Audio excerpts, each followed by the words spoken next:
Today we're going to make a warm smoothie for fall and early winter.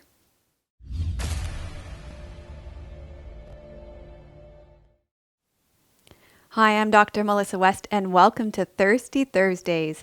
Today's question comes to us from one of our Namaste Yoga members, Anne, and she sent it to me via email.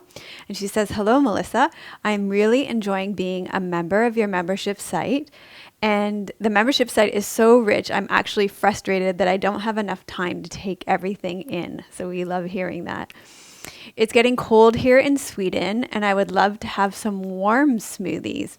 How do you do this during vata season? Do you heat up your smoothies? Many thanks to you and Tim for everything that you provide to so many. It is invaluable. Namaste, Anne." So this is a great question, Anne. I love this question. You are quite right. As the season turns to fall and the weather gets cooler, we move into what is called vata season in Ayurvedic medicine. In the fall, the wind begins to blow and the air becomes cold and dry, and the vata dosha can be easily imbalanced. You can tell your vata dosha is imbalanced if you're bothered by the cold in the wind. And Tim will probably be laughing at this because I'm really high vata, and as soon as that wind gets going in the fall, I get really irritated by that quite quickly. If you're anxious, if you have trouble sleeping, if you have dry skin, hair, and nails, this is all me. If you are bothered by excess stimulus, if you feel overwhelmed and disorganized. So Anne is right that overdoing raw fruits and vegetables at this time of year can create too much dampness in your body, and it's like pouring cold water on an already weak digestive fire. So cold drinks like smoothies are to be avoided. Now is the time to eat warm, cooked, seasonal foods. So root vegetables are nice and grounding for your vata constitution at this time of year. So instead of your cold smoothie, try herbal teas, warm spice milk, and warm water and honey. And I'll probably do a whole other video on this, incorporating these ideas as well, because one of the things that I want to experiment with is those superfoods that I put in my smoothies, incorporating them into like a warm spiced milk. So I'll be making another video about that. But today we're going to create what I like to call my warm smoothie, which is actually a soup, a blended soup. So we're going to focus on seasonal vegetables that will give us grounding and stabilizing qualities our bodies need at this time of year. So the dominant color for our foods this season is white, according to in the natural world, not like white bread or white sugar. Sorry, Tim. And that's according to Sarah Stover in this awesome book that we're reading on our membership site right now for our book club, The Way of the Happy Woman. So today we're going to make what I call a warm smoothie, but it's blended soup of warming white root vegetables. And we're going to use a celery root, which is white. We're going to use parsnips, which are white. We're going to use a sweet onion, which is white, some garlic, which is also white, and we're going to make it a little bit sweet with a white pear. This is going to be a nice warming, sweet root vegetable soup. We're going to roast all these in the oven, and I'm going to show you how to cut this up and prepare it. Okay, so the first thing you have to do is basically peel this gorgeous celery root, which has a really nice, like celery, a nice salty flavor. So there's our nice compost pile. This is going to go back out in our compost in our backyard.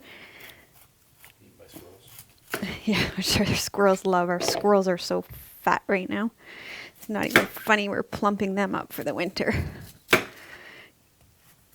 So basically you just kind of cut around the outside and cut this outside layer off. Yeah, tuck my fingers, I know. Celery, it's worth it, this celery root. Not the prettiest fruit. No, it's not the nicest looking. It's kind of, but it's delicious. It's definitely worth it. Just gonna get that little extra bit off. Okay, so probably gonna just turn that over. It's a little dirty. So I'll probably cut from this side right now.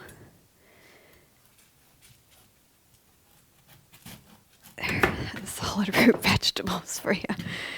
And what I'm going to do is just chop it into nice uniform pieces just so it cooks a little more quickly in the oven so we can conserve energy.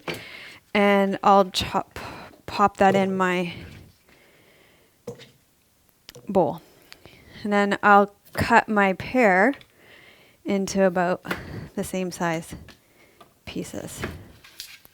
I'll try to just do bit by bit here, and then I'll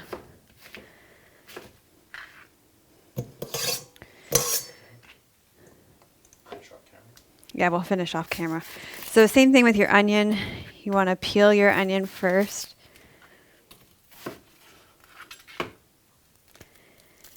And then cut your onion pieces into about the same size as you did your celery root. Parsnips, we're only using 2 parsnips because it's a very strong flavor.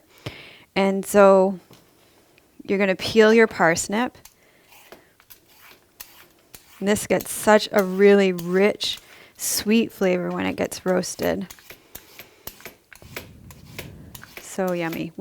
Last night we did roasted up peppercorn squash slice, which Tim does a fantastic job of slicing. And then we did a couple of these sliced with it. And it was delicious. Oh, so good. We were fighting over it. But I told him we wouldn't have been fighting over it if we'd put more in, because it gets overwhelming in any food. You want it more as an accent flavor. And then I'm going to do 2 cloves of garlic. And because it's going to be a blended soup, you don't have to chop it all up. We're just going to go like that. Put it in like that. And I will chop the rest off camera. Okay, so here we have all our chopped root vegetables.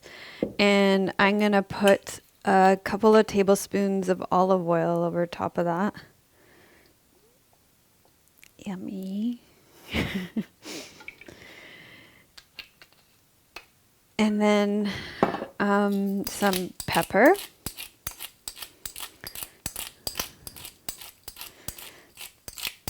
This grater takes forever.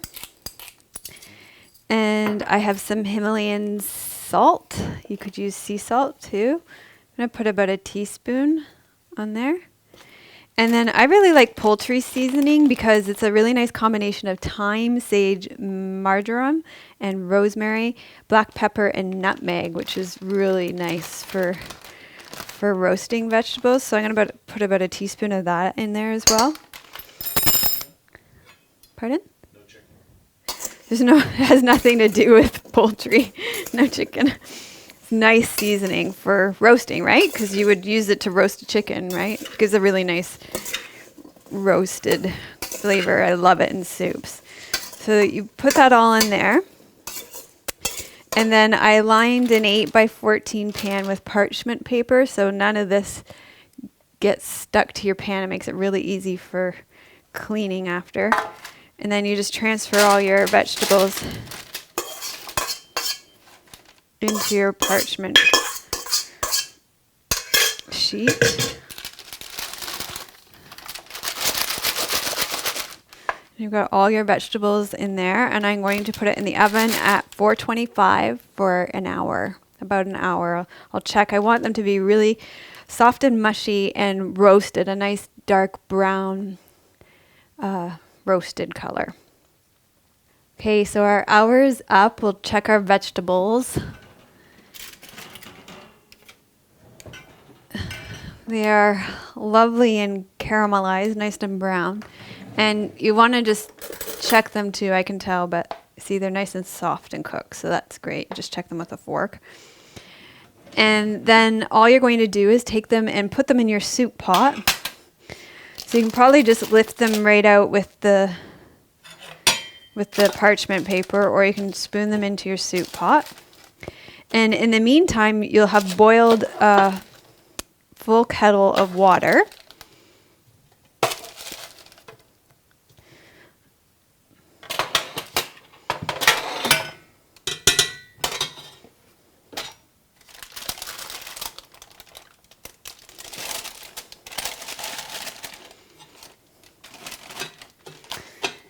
So see, now your parchment paper is dirty, but your pan is practically clean. And you turn your burner on just low, and you take your boiled kettle of water and pour it over your roasted vegetables, just until they're covered. Just covered. And then you just stir that a little bit. And then you can either take, if you have an immersion blender, you can blend it with an immersion blender here. And this is quite nice because everything stays in the pot.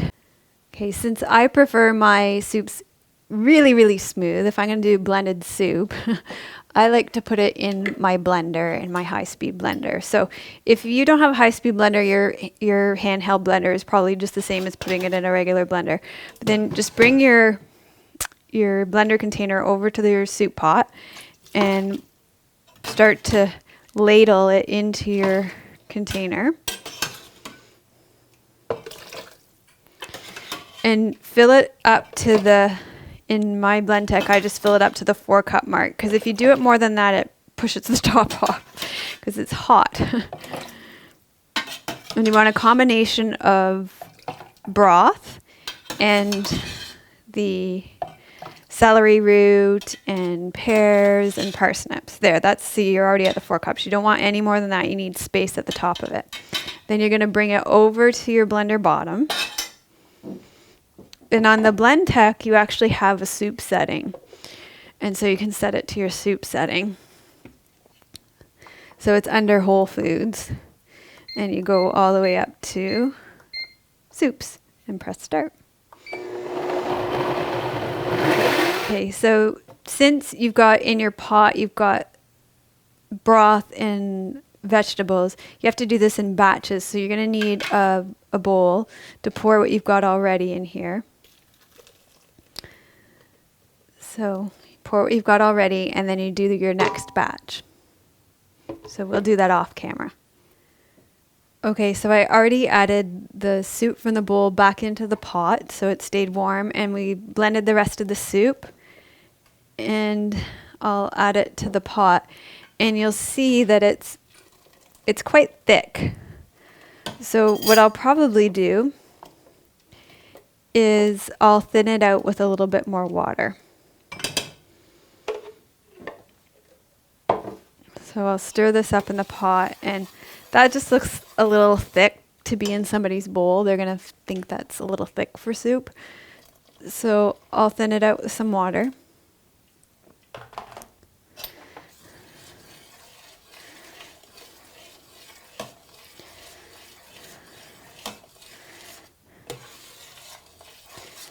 Until you get it to a nice consistency that's going to feel nice on your spoon and in your bowl. You can see how white this soup is. And then you're going to taste it and see if it needs any more salt or anything. Oh my God, that's delicious. That's kind of perfect. Delicious. So I'm going to pour this into the bowl and plate our warm smoothie that Anne requested.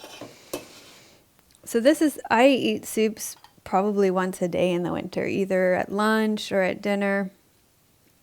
I think they're just so delicious and warming and grounding. Wonderful for this season.